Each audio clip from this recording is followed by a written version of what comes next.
walked into the house just as the afternoon light was bleeding through the curtains, the house I'd practically raised from the ashes. My shoes were still damp from the rain outside, and my fingers ached from the morning shift at the diner. I hadn't even had time to change out of my stained uniform before heading over, thinking it was just another family gathering. Nothing special. No one had told me there'd be champagne. No one had told me there'd be cake, or that Ivy would be standing in the middle of the living room, holding up a set of golden keys like she just won the lottery. She looked straight at me, beaming. "They gave us the house," she said, clinging to her fiancé like a prize. My jaw didn't drop. It locked. I turned slowly toward my mother, searching her face for any hint that this was a joke, some kind of misunderstanding. But no, she just smiled. That tired smile she always gave when she knew I wouldn't fight back. "It's better this way," she said. "You're always busy, darling. Ivy will make a home here." A home? This was my home. I had cleaned the gutters during winter storms, painted the porch when no one else lifted a brush, paid electric bills when they couldn't, using tips I made from dragging heavy trays across greasy floors. I stayed when everyone else moved on. I worked 3 jobs, sometimes slept in my car between shifts, skipped meals to keep up with tuition and repairs. And now, Ivy got the house because she was getting married and had the decency to show up in a white dress. A dress. That was the price of my sacrifice. I didn't cry. Not then. Not when Ivy kissed everyone on the cheek like some soap opera bride. Not even when my own father patted her fiancé's back and said, "Take care of our girl." Our girl? I stood there, invisible in my own story. They had no idea how many nights I'd slept on the floor after 12-hour shifts just to make sure this place didn't fall apart. No one had asked how I was doing. Not after Grandma died. Not after I took over her care when they all got too busy. I buried her, cleaned her room, sorted her things, and kept her memory alive in every corner of that house. And now they were handing it over like some Pinterest prize for Ivy's wedding photos. I stepped outside, needing air, needing space before I said something I couldn't take back. But the truth was already simmering. I was good enough to work for that house, to cover their debts, to cancel vacations, and say yes to every emergency. But I was never good enough to be part of the family decisions. They used my silence like a doormat. And the worst part, I had let them. The next morning, my phone buzzed with a photo of Ivy in front of the house, my house, holding a bouquet of roses with a caption that read, "Home, sweet gift." My stomach turned. The roses probably came from the same florist I'd worked for 2 summers ago just to help cover our leaking roof. I couldn't stop looking at the image. Her smile was too wide, too unaware of the cost behind those bricks. She would never know that I gave up applying for internships to stay close, in case Mom needed help. She would never understand that my college fund had quietly been redirected to keep the house from foreclosure. I pulled out my planner, flipping through the dog-eared pages where I had marked every bill paid, every repair scheduled, every call made to keep that house running. They were my receipts, not just paper, but proof that I wasn't imagining things. I was the invisible scaffolding behind their comfort. And now they were posting it like a victory. Ivy got roses. I got exhaustion and a pile of receipts no one wanted to acknowledge. But something changed in me that morning. Quietly, without fury, I started to document everything. Not out of revenge. Not yet. Out of necessity. Because if no one was going to remember what I did, I would. I kept showing up. To work. To my family. To the silence no one dared to break. That week, while Ivy posted Pinterest-perfect photos of her new chapter in the family house, I was pulling double shifts at the clinic, filling in for a sick coworker, and eating dinner from vending machines. They didn't even bother telling me about the official housewarming party. I found out when I passed the living room window after work and saw strings of fairy lights, champagne glasses, and the same people who once cried to me about bills they couldn't pay. The house I had fought to keep from being taken away during Grandma's illness was now a backdrop for charcuterie boards and bridal laughter. No one even noticed I was standing outside. I felt like a ghost, watching strangers occupy the ruins of my loyalty. But here's the thing about ghosts. We remember. I remembered every time I said no to myself to say yes to them. I remembered when Mom's medication ran out, and I worked overtime to buy it. I remembered how Ivy vanished during every hard season, only to reappear now, glowing, praised, untouched. She got balloons and blessings. I got used. And that night, for the first time in years, I didn't cry myself to sleep. I stared at the ceiling, wide awake, and whispered to myself, never again. At first, they didn't notice. That I wasn't answering every call. That I stopped showing up early to set the table for family dinners I was never thanked for. That I wasn't the safety net anymore. It was subtle. I didn't make announcements. I simply stopped volunteering to fix things. When Ivy called crying because the heater wasn't working, I let the call go to voicemail. When my uncle hinted that I could help drive guests to the rehearsal dinner, I just smiled and said, I'm busy. It felt foreign, even to me, this stillness, this refusal.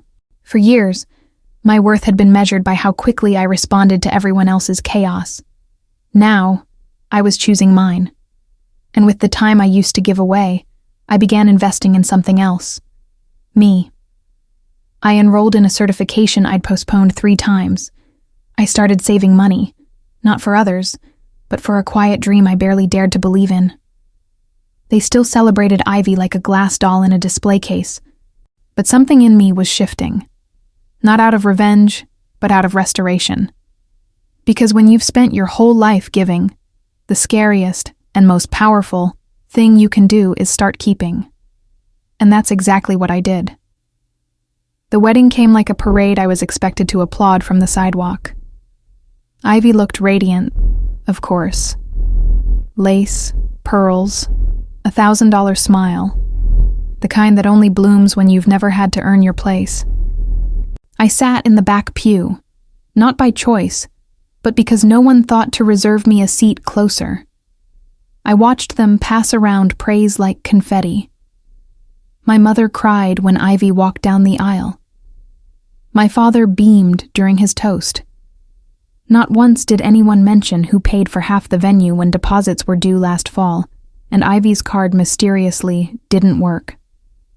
I had stepped in quietly, anonymously, just like I always did. And still, I was background noise. My name was never spoken. My presence was a shadow. At the reception, Ivy's new husband raised his glass and thanked the family for their endless generosity. I almost choked. I wanted to scream, to stand up, and list every unpaid debt I had carried. But instead, I swallowed my pride with sparkling water. I wore my silence like armor. And it fit. That night, I didn't dance. I didn't toast. I didn't smile for pictures. I left before the cake was cut. They didn't notice. Or maybe they didn't care. But I did. And that would be enough to ignite the next chapter. 2 weeks after the wedding, I got a message from my cousin. Hey, can you help us move the old furniture out of the attic?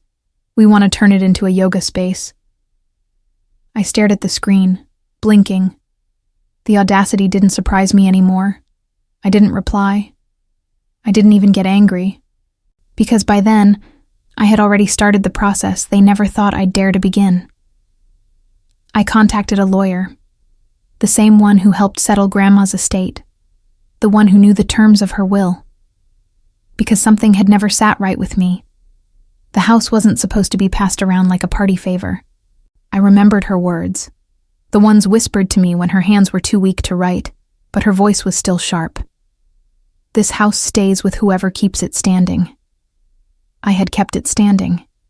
I had the bills, the transfers, the bank statements, the photos of repairs, all dated, all documented. I wasn't trying to ruin a marriage. I wasn't after drama, I was after truth. And as I slid the folder across the lawyer's desk, he looked at me with quiet recognition. "They thought you didn't care anymore," he said. I smiled. Finally. That's what made it so easy. I didn't tell anyone what I was doing. Not my mother, not my father, and definitely not Ivy. I let them live in their illusion, sipping wine on the porch I had repainted, taking selfies by the rose bushes I had planted, while I moved pieces in silence. The lawyer reviewed the documents for weeks. He even tracked down Grandma's handwritten amendment, a single page tucked inside an old Bible, witnessed and dated. It clearly stated, "The house shall belong to the one who maintains it." Her words weren't legal poetry. They were plain, clear, and binding. And I had the timeline to prove it. Repairs made under my name. Payments issued from my account. Even Ivy's wedding decorations, ironically, had been paid with my money. I had bank transfers to show it. When my attorney called me to say the petition was officially filed, I didn't feel giddy. I felt grounded, calm. I wasn't taking something from them. I was returning something to its rightful path. And if they wanted to call it betrayal, let them. I had been betrayed long before this moment. The difference now was, I wasn't going to bury it. Not this time. The letter arrived on a Tuesday. Thick envelope, official stamp. Ivy posted on social media that morning about painting the nursery. Our first baby in our first home.